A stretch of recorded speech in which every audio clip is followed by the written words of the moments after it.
Okay, so since the TV show just aired like last night, and I rewatched this movie last night, I figured I'm gonna do a review on this. So with that all being said, there's gonna be spoilers in this review. So if we have not seen the movie yet, I'm telling you, if you enjoy a suspenseful, airy, creepy ass thriller where you're just having, where your bones are chilling, where you have your bones are freezing, you know, with scares, with fear, this is the movie for you. Go watch it. Get off this video, go watch it, and then come back and hear what I have to say about it, because there is going to be some major spoilers in this review. So that is your warning. So basically, we follow our lead character and his son into a grocery store, and they're ready to go shopping. And then as they're on their way out the door, a guy comes into the grocery store yelling, "There's something in the mist!" And then they barricade the doors, and right after, one of the customers says, "You know what, fuck this, I'm going to my car." And then he goes to his car, the mist comes in really quickly, and then we hear him scream in horror, and they're just like, and people are not yet convinced that there's something out there and we need to stay away from it. I mean, they tried, you know, like the generator's fucked up, and then one of the workers, you know, volunteers to go out there and try and fix it, and then our lead character David's like, I heard something press against the door when he went down there, and he's like, you know, I'm gonna go out there and check the generator. And it's like he's, you know, and some people, along with Shermanator and a couple of hillbillies, think that David is they think he's a pussy, you know, and then they don't want to believe him, even though they just heard somebody outside screaming after they went to their car, and then the mist, you know, came closing in. And then people are still not yet convinced. And then there's Technicals that comes and grabs, you know, little Shermanator, and then yanks him from out of the store. And then those hillbillies, you know, now see that he's not fucking around, that David is not fucking around. And then they go back up there, and then David's neighbor Brent is like, I don't believe you. You know, I think this is a joke. Like, why are people joking? You heard someone scream outside when they ran into their car, and then like right after somebody came into the store yelling that there's something in the mist, shut the doors, and you're still not yet convinced?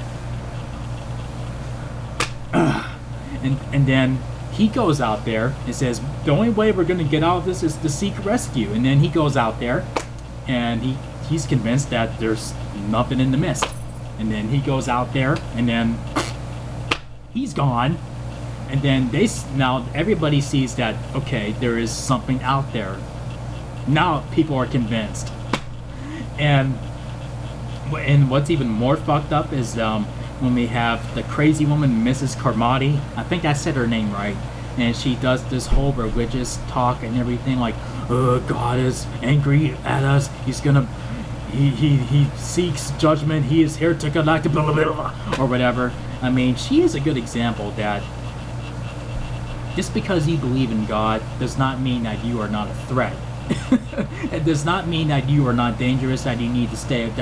Just because someone believes in God doesn't mean that you don't have to stay away from them.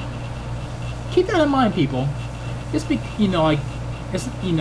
because people don't believe in God doesn't mean that they're a threat. That they're, and people who believe in God, that doesn't necessarily mean that they're not a threat either.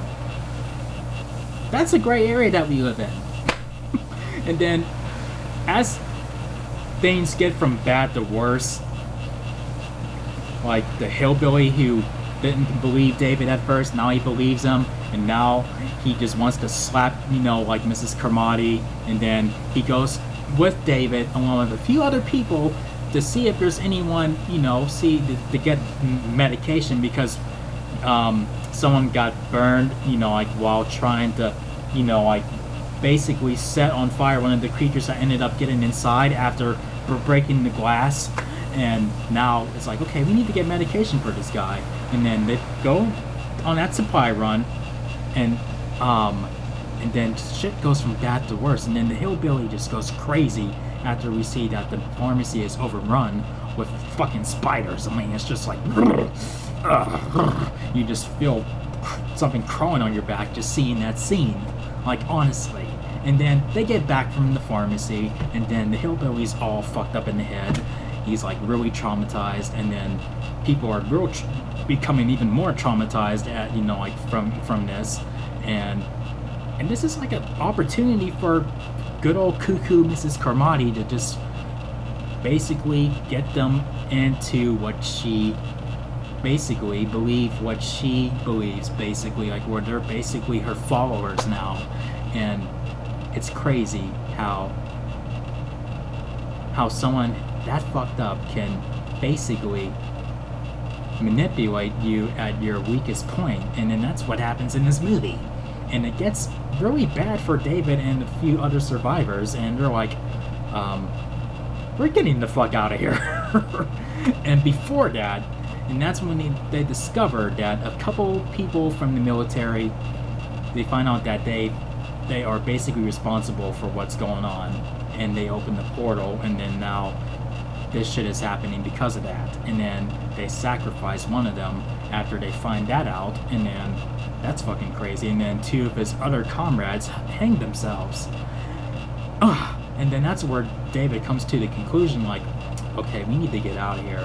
And it's getting to that point where Mrs. Carmody is saying that we want the boy, we need to sacrifice him, or some shit like that. And then it's crazy. I haven't seen this movie in a long time, and I'm just reliving some moments that I forgot, and I'm just like, wow, it is like watching this movie all over again for the first time. It's like the first time watching it all over again. And then eventually David makes his way out of there after Irene, my homegirl Irene, she, you know, finally kills Mrs. Carmody after dealing with her for almost the entire movie. Like, man, like, I would have pushed her out there. like earlier on in the movie, I would have been pushed her outside, and honestly. And don't look at me like that. You know you would have done it too. You know you would have done it too. And so yeah, they get out there. It's like, okay, I'd much rather fight, you know, deal with whatever's out there than dealing with her crazy ass. And then, not to mention, like, her followers will probably try to do something stupid to them, and since basically they killed her, so yeah, like, it would be time to go somewhere else. And then they drive. Before that, and then there was a woman who basically was like, I need to get to my kids, help me. Nobody will help her, and she goes out there by herself, and you're thinking that she is gonna die. And then I'll get to her fate later on in this review, like, because we're getting to the end here. So back to the, towards the end in Act 3, some people, they get out, some people die in the middle of that, and they drive away, and they run out of gas, and then they're stuck, like, right in the middle of nowhere, and they see two giant-ass creatures as they're driving, when they were driving along, and then they still hear them after the Jeep broke down, and they're like, we're doomed, we're screwed. And basically, I guess the plan is to basically,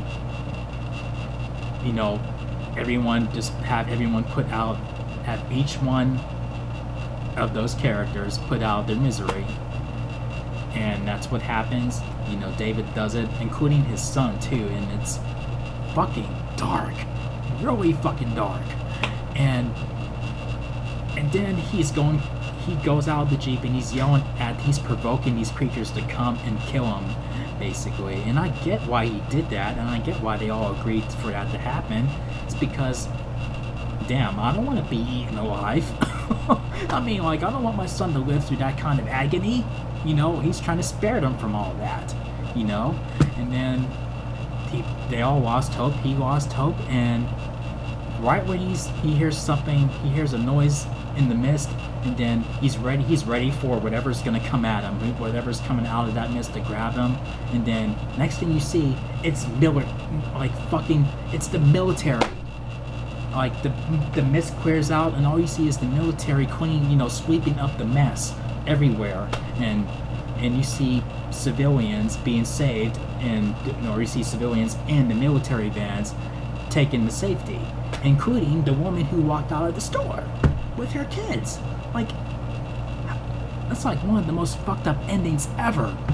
Like, and then our lead character is just screaming in agony because he could have waited just a little bit longer to see that they were not goners. I mean, that help was right behind them. Man, that is one of the most dark, like I said, one of the most darkest endings ever. And the fun fact is that some cast members from The Walking Dead are in this movie, and it's pretty damn cool. Like, you know, they got Melissa McBride, Jeffrey Dahmer, Rory Holden, and the actor who plays Morales in The Walking Dead. And it's funny, his character's name is Morales in this movie. I mean, what is the irony in that? Like, that their characters in this movie are dead, and and Melissa McBride's character is still alive in this movie, and she's still alive on the show.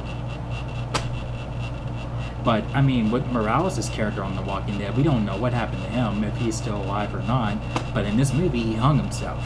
But then again, like, the original showrunner Frank Darabont did this movie, and he did many other awesome movies. You know, like a lot of awesome drama movies, and this is like his first like horror movie that I can think of that he did. Like, I don't know, I don't really follow his movies, but this one is, you know, this movie here is probably like my favorite of his right now, or like, I don't know, but you know, I mean, you get where I'm going with this.